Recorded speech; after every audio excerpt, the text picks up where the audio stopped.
এক জায়গায় পড়তে পারে, পাশাপাশি 1 মিনিটে ঘুরতে পারবেন।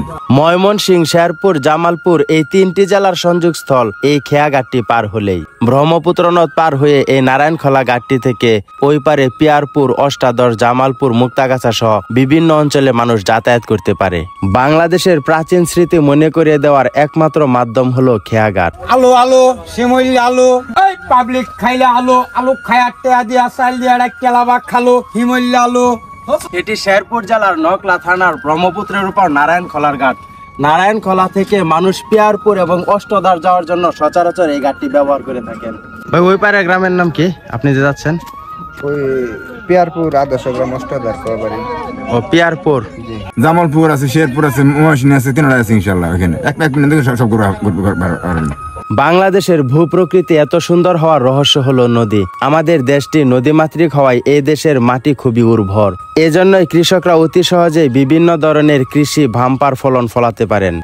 Usually make me normal when I get such the river.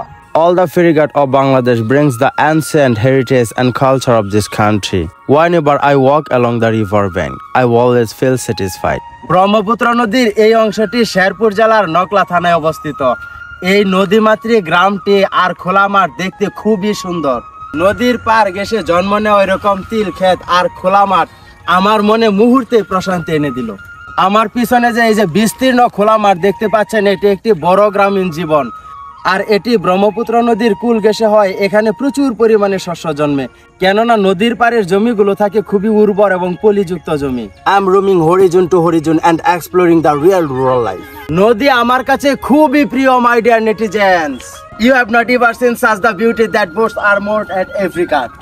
নদী, নালা, খাল, বিল আর গ্রামীণ পরিবেশের মাঝে বেঁচে থাকার ফিলিংসটা অন্যরকম। আমাদের এই গ্রামীণ পরিবেশের ভিডিওগুলো যদি আপনাদের ভালো লেগে থাকে, অবশ্যই ভিডিওটি শেয়ার করার মাধ্যমে সবার মাঝে ছড়িয়ে দিবেন।